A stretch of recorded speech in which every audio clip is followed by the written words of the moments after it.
Buenas, buenas chicos, espero que anden muy bien. En la cápsula de hoy vamos a ver lo que es Postgres. A la cápsula la vamos a dividir en tres partes. La parte de introducción, la de qué es Postgres, obviamente, y finalmente un ejercicio de ejemplo para que veamos un poco cómo se podría aplicar todo lo que estuvimos viendo en la cápsula. En la parte de introducción vamos a comenzar con decir que existen tres conceptos importantes en torno a la base de datos: el lenguaje, el motor y el servidor. En cuanto al lenguaje, es lo que permite agregar, modificar o eliminar información y realizar queries en una base de datos. El sistema estándar de acceso a la información de base de datos, que es SQL. SQL significa Structured Query Language, bien, un lenguaje estructurado de queries, de peticiones. Por eso justamente nosotros cuando estemos hablando de base de datos, siempre vamos a hablar de queries, que son las peticiones que nosotros le vamos a hacer a las mismas bases de datos. Luego tenemos el motor, que es lo que permite estructurar toda la información en un servidor. Ejemplos: Postgres, SQL, MySQL, etc.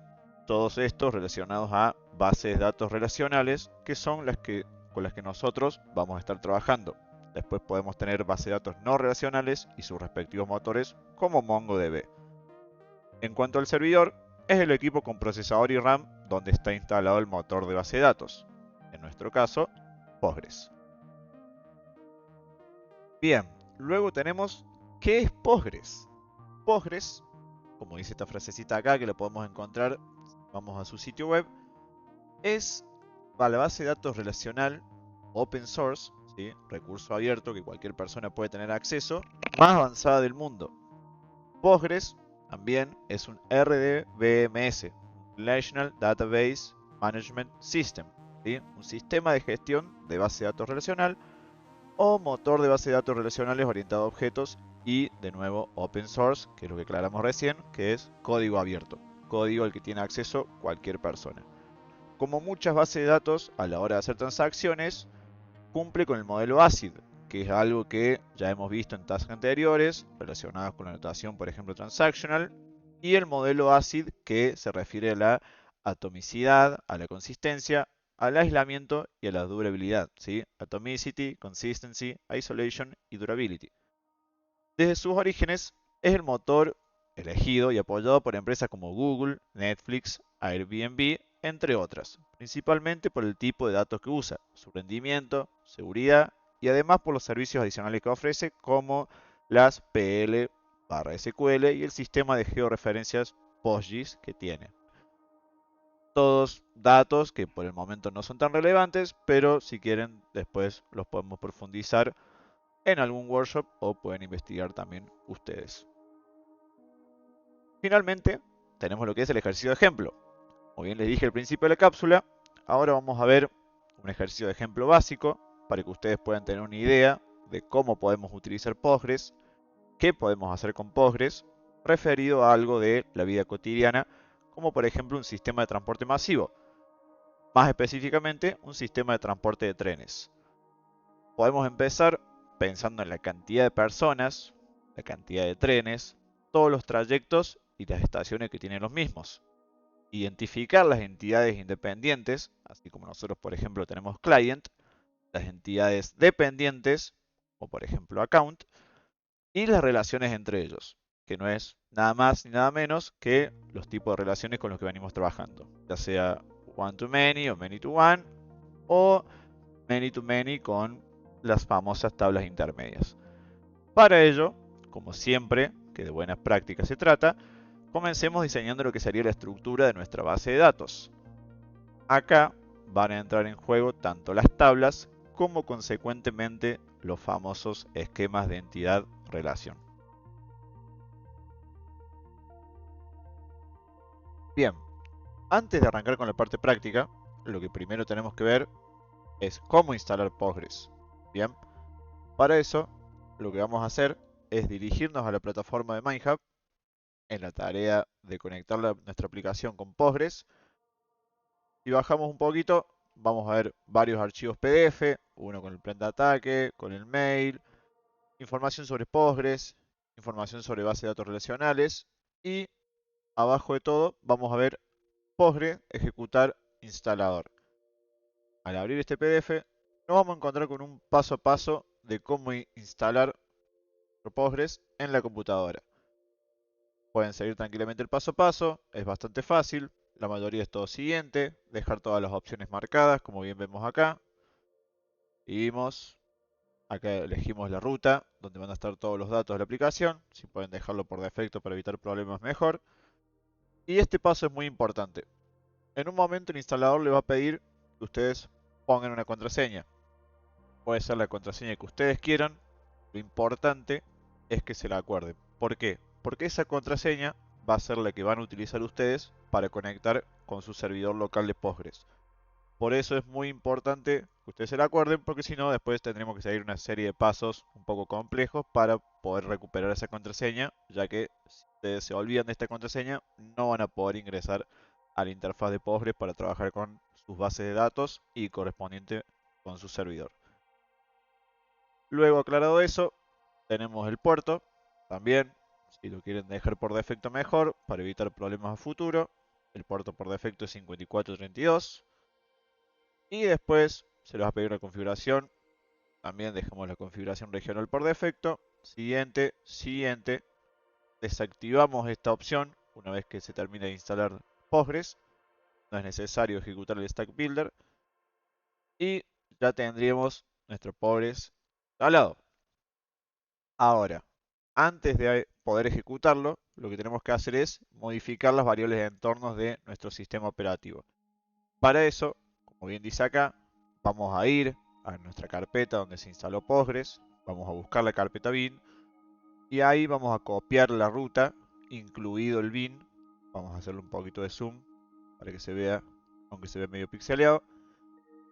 Vamos a entrar en esta carpeta bin y vamos a copiar esta ruta. ¿Para qué vamos a copiar esta ruta? Para poder configurar nuestras variables de entorno. Como bien dice acá, buscamos variables de entorno del sistema. Vamos donde dice variables de entorno, una vez que abrimos esta ventana. Y acá vamos a la parte de abajo de variables del sistema, donde dice path.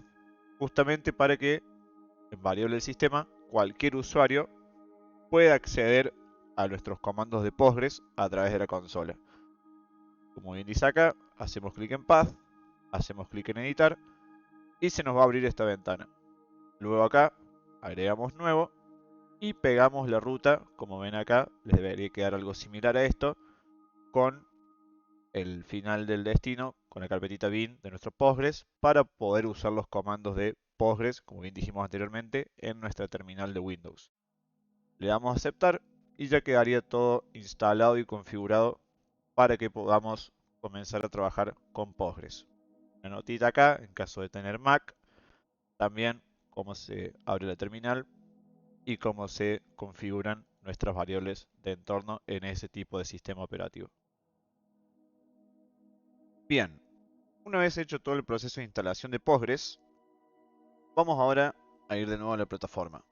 En la plataforma vamos a encontrar varias eh, ventanas, varias pestañas, información sobre lo que son las bases de datos relacionales, algunos temas con la creación de las bases de datos, varias información, digamos, que van a poder acceder para leer cuando ustedes quieran, en el caso que quieran profundizar un poco más sobre el tema de gestión de bases de datos. Por ahora lo que nos va a importar es el tema de conectar nuestra aplicación a lo que sería nuestro sistema de gestión de base de datos, en este caso el que instalamos recién, Postgres. Para eso, primero lo que vamos a hacer va a ser abrir nuestra interfaz gráfica de Postgres, que es pgadmin. Una vez que nosotros abramos el pgadmin, va a demorar un ratito, algunos segundos se va a tardar, y cuando abra vamos a encontrarnos con esta interfaz. Vamos a ir acá a la parte de servers. Al momento de querer conectar con nuestro servidor, como dije recién en la parte de instalación, nos va a pedir la contraseña que se nos solicitó en el instalador. Ponemos la contraseña. Recuerden poner algo que sea fácil, que se acuerden, para no tener que cambiarla en un futuro. Tienen la opción para guardarla. En el caso que no la guarden, se lo va a pedir siempre que quieran ingresar nuevamente, que quieran utilizar de nuevo el pgadmin. Cada vez que abran el pgadmin y quieran entrar a algún servidor, les va a pedir la contraseña. Damos OK y nos vamos a encontrar con esta interfaz. Bien, La rama es básicamente el servidor. Nosotros por ahora vamos a contar con un solo servidor, que es el que viene por defecto de Postgres. Luego viene la parte o la pestaña de las bases de datos. ¿Sí? Acá en este caso tenemos la única base de datos que también, por supuesto, viene por defecto, que es la de Postgres. Ya vamos a profundizar un poco más respecto a las partes de la base de datos. Y después tenemos otra pestañita más con el tema de el login o los grupos o los roles. Bien, van a ser los grupos o los usuarios con los que nosotros vamos a contar para poder gestionar nuestras distintas bases de datos. Ahora sí, volviendo a, vamos a hacer mitad DigiAdmin, mitad plataforma para que se puedan ir guiando, me pueden ir siguiendo. Vamos a seguir el paso a paso de la plataforma para que ustedes vean que es algo bastante simple, intuitivo y muy difícil de equivocarse, siempre que sigamos bien el paso a paso. Lo primero que tenemos que hacer, como dice acá, es crear una base de datos. Bien, esto se logra de una forma muy simple, justamente aquí en la pestaña de base de datos, damos clic derecho, Create, y nos va a aparecer la opción de Database. Ahora tenemos que ponerle un nombre a la base de datos. Bien, acá me aparece una que yo tenía anteriormente, seguramente si crean algunas le va a aparecer las mismas opciones que han puesto antes. Fíjense que en el caso de la plataforma, para seguirlo bien como dice la plataforma, nuestra base de datos se va a llamar Home Banking, pero podemos ponerle el nombre que nosotros querramos, en este caso Home Banking, porque vamos a estar trabajando con nuestro proyecto. Solamente se define el nombre. Acá como vemos, venimos charlando recién, la opción Create, luego crear la base de datos. Acá le damos a Save. Y ya, además de aparecernos la base de datos por defecto Postgres, nos va a aparecer nuestra base de datos creada recientemente, Home Banking. Ahora necesitamos un usuario, ¿sí? Nosotros el único usuario que vamos a tener es Postgres, que sería nuestro superusuario, el que viene por defecto. Y ahora necesitaríamos crear un usuario para gestionar esta base de datos. La plataforma nos recomienda que creemos un usuario con nombre HomeBankingApp. Yo ahora lo creé acá, pero vamos a crear uno nuevo para que ustedes vean bien el paso a paso. Igual que con la base de datos, clic derecho acá en Login Group Roles, Create, Login Group Role, y de nuevo nos va a pedir un nombre. ¿Sí? Vamos a ponerle por ejemplo prueba. ¿Sí? Recuerden que acá el nombre es HomeBankingApp. Y luego en Definition se indicará la contraseña. ¿Sí? Como un usuario común y corriente de cualquier aplicación o cualquier sitio web, vamos a tener un nombre y vamos a tener una contraseña. Acá, de nuevo, cualquier contraseña a gusto de ustedes. Mientras se la acuerden, no hay ningún problema. Luego también en privilegios vamos a tener que activar la opción de Can Login para que cualquier aplicación que nosotros dejemos a cargo de este usuario o que intente conectarse a nuestra base de datos pueda loguearse justamente con este usuario que estamos creando. Ahora, en el caso que nosotros querramos ver cómo se crea a través de peticiones, a través de queries, nuestro usuario, básicamente lo que estamos haciendo acá en esta interfaz son todas estas líneas, bien, que representan la query para que nosotros podamos definir o crear el usuario que estamos creando. Le damos a Save y ya tendremos nuestro usuario prueba. Ya tenemos la base de datos y el usuario prueba, o recuerden que el nombre sería HomeBankingApp. Bien, ahora lo que faltaría sería configurar los permisos que va a tener nuestra base de datos con respecto al usuario que creamos. Para eso, de nuevo, nos vamos a nuestra base de datos recientemente creada y vamos a propiedades. En el caso de propiedades, acá lo primero que vamos a hacer va a ser definir el dueño, el owner de nuestra base de datos. En este caso no queremos que sea el usuario por defecto, queremos que sea nuestro usuario prueba. Bien. Y ahora lo que vamos a hacer, siguiendo con la plataforma, es definir los privilegios que va a tener prueba en nuestra base de datos Home Banking. Para eso, nos vamos a Default Privileges, acá donde dice el más para agregar una fila nueva. Acá vamos a seleccionar nuestro usuario prueba, bien, y privilegios le vamos a dar todos.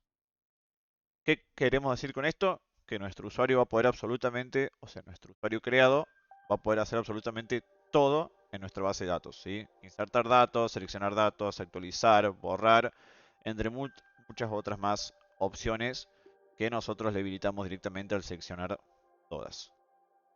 Bien, presionamos Save para poder guardarlo y ya automáticamente vamos a tener nuestra base de datos creada, nuestro usuario creado y este usuario asignado a esta base de datos para poder gestionarla libremente y a gusto y piacere de lo que nosotros necesitemos o querramos hacer con nuestra base de datos. Una vez configurado nuestra base de datos y el usuario que vamos a utilizar, ahora lo que sigue, que es igualmente importante, incluso más, es configurar la conexión de la aplicación a la base de datos. Nosotros queremos que a partir de ahora nuestro proyecto funcione con una base de datos persistente y deje de funcionar en este caso con H2. Y acá, el primer paso que vamos a hacer es en nuestro archivo buildGradle, IntelliJ, acuérdense que a buildGradle lo tenemos acá en abajito con el icono del elefantito. Lo que vamos a hacer es ir a buildGradle y decirle a Gradle que ahora vamos a implementar todo lo que sería Postgres. Para eso, acá en la parte de dependencias, donde están todas las implementation, como bien vemos, copiamos y pegamos esta línea de código, pero además de eso, tendríamos que decirle que vamos a dejar de trabajar con H2, la base de datos de prueba, así que lo que vamos a hacer va a ser comentar esta línea de código para que deje de tener efecto y que nos implemente todo lo referido a Postgres, que es la base de datos que vamos a usar a partir de ahora para que nuestros datos, nuestra información, nuestra aplicación quede persistida. Recuerden que cada vez que hacemos un cambio en buildGradle, seguramente nos aparezca el iconito acá como un atajo para poder cargar, saca los cambios que hicimos en Gradle y poder descargar todas las dependencias o archivos que necesitemos para la nueva configuración de nuestro proyecto. Una vez hecho eso, como bien vieron acá abajito, se nos descargó todo lo referido a Postgres. Ahora también necesitamos indicar bien a nuestra aplicación a través de la Application Properties todas las líneas de código referidas a nuestra base de datos. Bien, estas tres líneas de código van a ser todas las referidas a H2. Lo que vamos a hacer es comentar las mismas. Aquí recuerden que en Application Properties se comenta con un numeral al principio de cada línea. Y ahora, como hicimos en buildGradle, vamos a proceder a copiar y pegar estas líneas de código. Bien, ¿qué hacen estas líneas de código? Vamos a ver una por una, como para tener una breve explicación de cada una de ellas. La primera, como bien su nombre lo indica, es la URL, es donde va a estar ubicada de forma local nuestra base de datos. ¿Sí? Recuerden que el puerto local que habíamos designado a través del instalador por defecto es el 5432, así como nuestra aplicación se levanta en el localhost 8080, por defecto pueden utilizar otros puertos. Acá, a través del instalador, definimos que el puerto local va a ser 5432, entonces esta sería la ruta de nuestra base de datos. Recuerden que, como nombre, nosotros a la base de datos le pusimos home banking, entonces obviamente lo que le seguiría al localhost 5432 sería el nombre de nuestra base de datos. Las siguientes dos líneas de código referidos al usuario, ¿sí? Tanto el username, el nombre de usuario que nosotros pusimos, como la contraseña, siguiendo con todo lo de la plataforma, sería homebanking app y contraseña homebanking app. Bien, se les recomienda la plataforma como para que no se la olviden, que sea lo mismo el nombre de usuario que la contraseña. Nosotros, para seguir el ejemplo, recuerden que creamos el usuario prueba, así que en este caso tendríamos que cambiar acá prueba y como contraseña, bien simple, pusimos 1, 2, 3, 4, 5. Después tenemos lo que es el dialecto, bien, de qué forma se va a comunicar nuestro ORM, Hibernate en este caso, con nuestra base de datos, ¿sí? Esto es simplemente para definir cómo se va a comunicar nuestro ORM con la base de datos, en este caso Postgres, y de esta forma cómo se van a realizar esas queries, esas peticiones en esa comunicación entre nuestro ORM y la base de datos, en este caso vuelvo a repetir, Postgres. Luego, la siguiente línea, que es spring.jpa.generate tdl igual a true. Acá, al tener esta propiedad en true, lo que vamos a decir es que JPA se va a encargar justamente de generar todo lo que es el esquema de nuestra base de datos automáticamente. ¿Cómo va a hacer eso?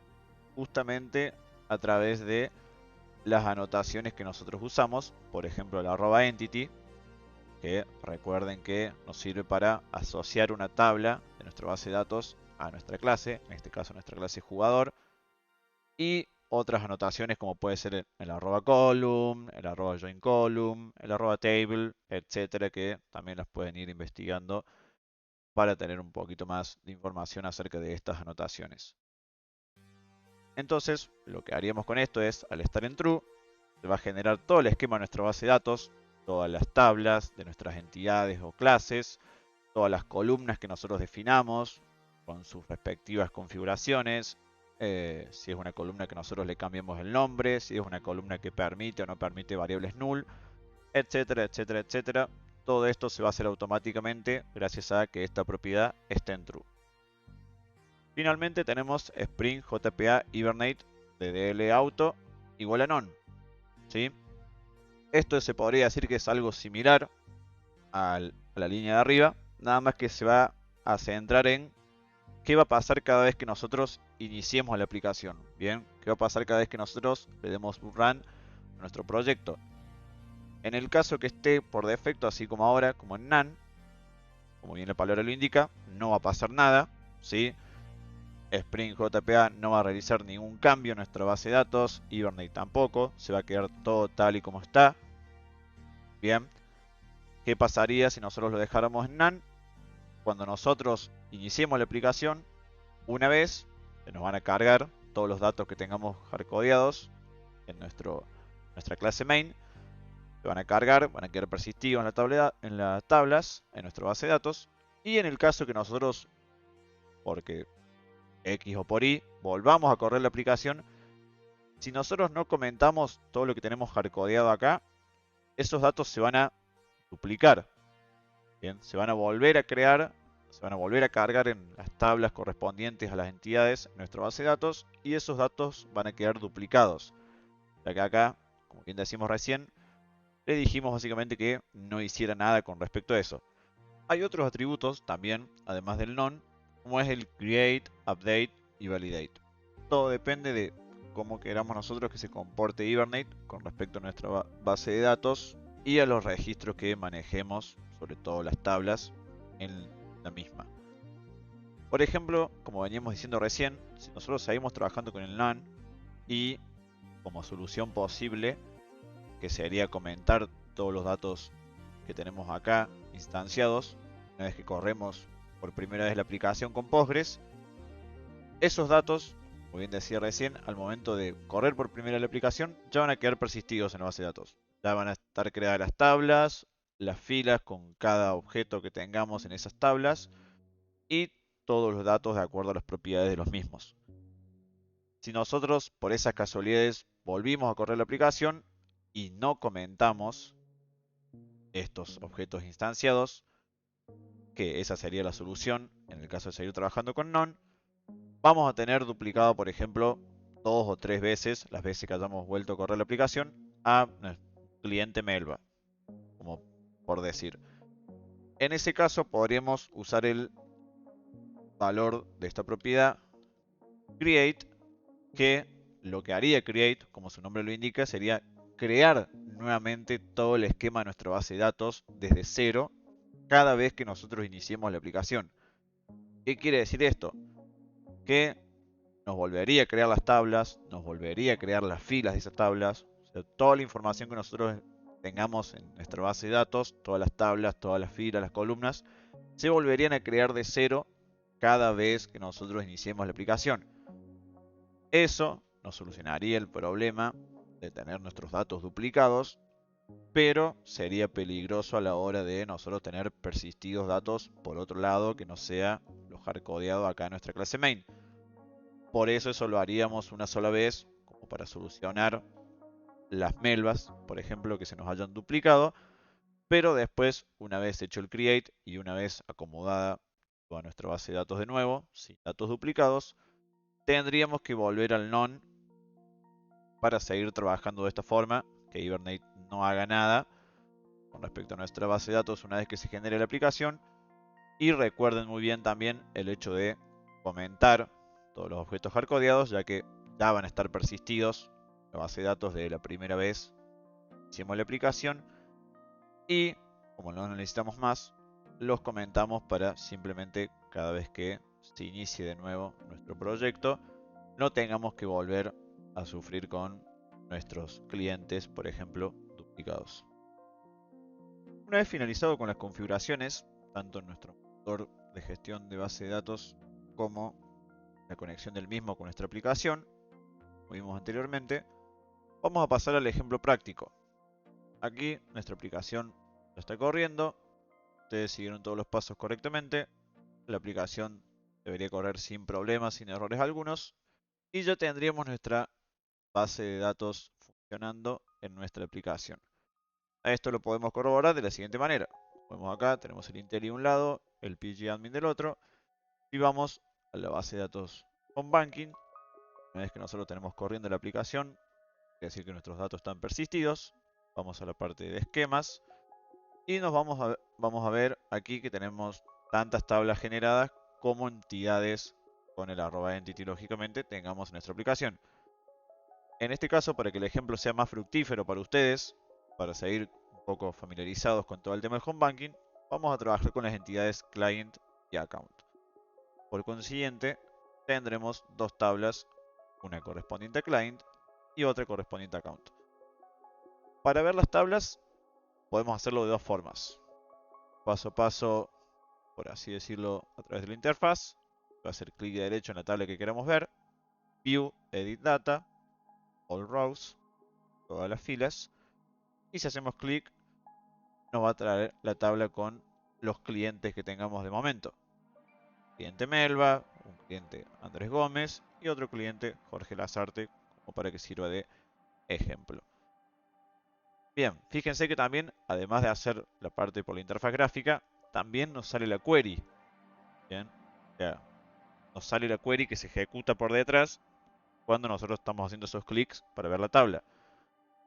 Y esto nosotros lo quisiéramos hacer por query, en vez de como vemos recién, si quisiéramos por ejemplo ver la tabla de accounts, podríamos ir acá al query tool y acá nos va a permitir a nosotros hacer la query que nosotros querramos.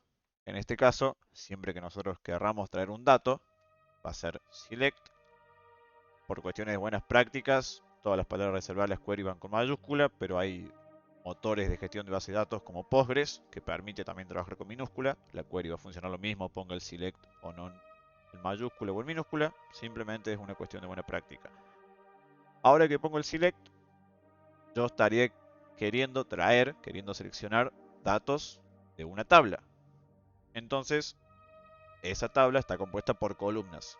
Yo aquí podría determinar qué columnas quiero traer o simplemente con el asterisco decir que voy a traer todas las columnas de esa tabla. Entonces, al traer todo de tal tabla, sigue con el from y acá iría, por ejemplo, el nombre de la tabla, en este caso, account. Nosotros queremos traer todas las columnas, bien, toda la información que tenga nuestra tabla account. Y esto, digamos play, vamos a ver toda la información de nuestra tabla account. Tanto nuestra cuenta 1, nuestra cuenta 2, nuestra cuenta 3, 4 y todas las que tengamos. Porque en ningún momento le pusimos ningún límite, ningún orden para que se muestren. Simplemente quisimos traer directamente todo referido a lo que es nuestra entidad account, nuestra tabla account en este caso. Acá vemos las propiedades de las mismas. Recuerden que cada propiedad de nuestra clase se representa con una columna en nuestra tabla. El client ID, la clave foránea correspondiente a cada cliente asociado a esta cuenta, el número de cuenta, la fecha de creación y el balance. Y obviamente la primary key, como ven acá, PK, pisado entre corchetes, que es la clave primaria de nuestra entidad account. Para hacerlo un poquito más siguiendo con la parte práctica, Supongamos que nosotros quisiéramos, por ejemplo, traer algunas cuentas solamente, ¿sí? Imaginemos que estamos trabajando con más de 4 cuentas, con cientos de cuentas como en un banco real. Entonces queremos traer, por ejemplo, las cuentas que solamente se crearon hoy.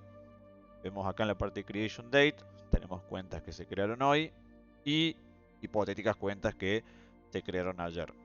Hoy 13 del 06 de 2023 y ayer, lógicamente, 12 del 06. Entonces supongamos que queremos solamente ver las cuentas día de hoy, bien, del día 13 del 06 del 2023. Para eso, además, nuevamente de seleccionar todo de nuestra tabla de cuentas, queremos poner una condición. Queremos decir, no me traigas todas las cuentas, tráeme ciertas cuentas que cumplan con esta condición. Entonces, para eso utilizamos el where. Bien, tráeme todo de cuentas, donde, en este caso, si vamos a trabajar con la columna o propiedad creation date, tendría que ser creation-date, y acá tendría que ser igual a la fecha de hoy. Bien, entonces, así como está tal cual el formato, sería 2023 06, y si queremos trabajar con el día de hoy, sería 13.